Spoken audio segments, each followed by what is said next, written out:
Hi everyone, it is Emilia, and today we're going to talk about what is a subscription and why do readers join them. So, I know a lot of people know that Kindle Unlimited and Audible both have subscriptions, but those are not the types of subscriptions that we're going to be talking about today or talking about at all in this course.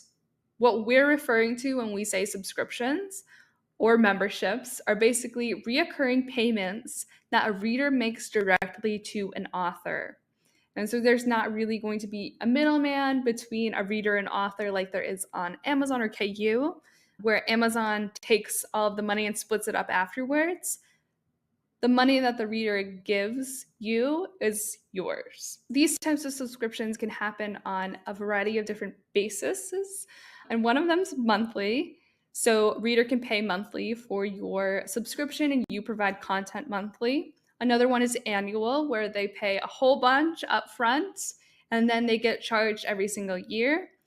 The third type is per creation. So, this one's a little trickier to understand, but I'll give you an example. So, I know a few people who do serial fiction on subscription platforms, and they will release chapters at a time, but their release schedule is not consistent. And so they might release one chapter in the beginning of the month, and everybody gets charged for that chapter. So they might get charged $5 for every single chapter you release, which is basically what per creation is. Next, why subscriptions? Why should you definitely be considering this for your author career and for your author business? So, the average subscription platform, you're making anywhere between 80 and 90% of the money that you bring in, that your readers bring in and give you. I'm going to be comparing it to a lot of the big players in the industry now. These aren't all the retailers, these aren't all the platforms that you can be on. They're just the major ones. So Amazon, obviously you're selling ebooks, and on Amazon you get 35 to 70% royalty off of a book that you've created. Audible audiobooks, you get 20 to 40%, 20 if you're not exclusive, which is very low, 40% if you are exclusive to them. Radish and Vella, which are serialized content, you're getting about 50%. Webtoon, which is manga, comic, graphic novels, those types, you're pretty much getting 50% as well. And you also have to be, a few of these platforms you have to be accepted to before you can even join them. Tales, which is an interactive story platform, what I've seen is about 35% across a variety of authors. And there's also traditional publishing, which all deals are different and you can't put a specific number on it. But what I've been able to find is 15 to 30% go to the author. And this data was from April 2022. Okay. So as you can see, on a subscription platform, you're making substantially more. You could be making up to 75% more compared to some other avenues. Again, isn't Kindle Unlimited KU a subscription? I talked a little bit about this, but just kind of want to hit it home. Yes, it is a subscription, but it's a different type of subscription. In KU, readers pay Amazon and not the author. The readers are not an author's customer.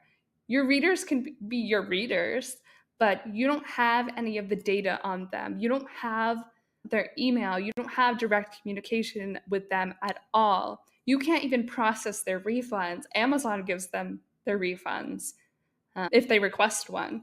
But in your subscription, if a reader comes to you and says, like, hey, I read the entire book, I would like a refund, you can absolutely say no. You can say you don't accept refunds at all, and they don't get refunds at all. And readers in KU, not all the time, but they tend to be casual readers. And when I say casual readers, I'm talking about readers who read a lot of authors. They just read it for fun. They're not really super fans of you. Again, some people can be really, really super fans of you and be in KU, but it's probably not going to be the majority of people who are reading your work in KU. Why do readers join subscriptions? This is a huge question that authors always ask. And there's a few different reasons why a reader would join. Some people want closer access to the author. And if your readers are those types of readers, you can offer weekly or monthly live events. I've been doing them consistently throughout this year at least. And I have a few people show up every single time. Those people are there right on the dot, right when it starts, and they just love hanging out for an hour. You don't have to do this. It's definitely not required. I was able to grow my subscription without doing any live events because I'm terrified of being on video, which is probably counterintuitive to why I'm doing this course. But anyway, you can also do commenting. Again, you can have comments, go back and forth. A lot of interaction within your community will really help those readers who are looking for closer access to you get that. Some readers join your subscription for early access. They want that book as soon as you write it. And that could be as soon as you type it. They don't care if it's a rough draft. They don't care if it's edited. They want your content now. We'll get into models shortly. But another model or another reason why people can join is for bonus content. You might have a whole bunch of deleted scenes that of characters that your readers are obsessed with, and they don't care what it is. They want more content with those characters, and you have them.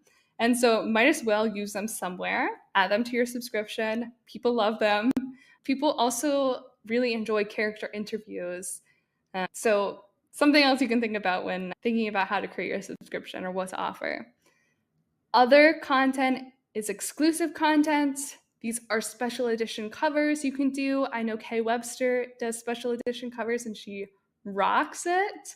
You can have these on very expensive tiers. And those covers are exclusive to your subscription. You can also do book boxes. I've been doing these for about, I would say, 9 months now, and they're very popular with the people in my subscription and my super fans. Lastly is story immersion and having voting power and a say in your stories. A lot of times for my readers, they really love being part of the process and creating characters that they love in a story that they're obsessed with. They love being able to add their comments everywhere they can leave them because they know I'll see them and I know I'll respond to them. And that sort of wraps up this section. I will see you in the next one.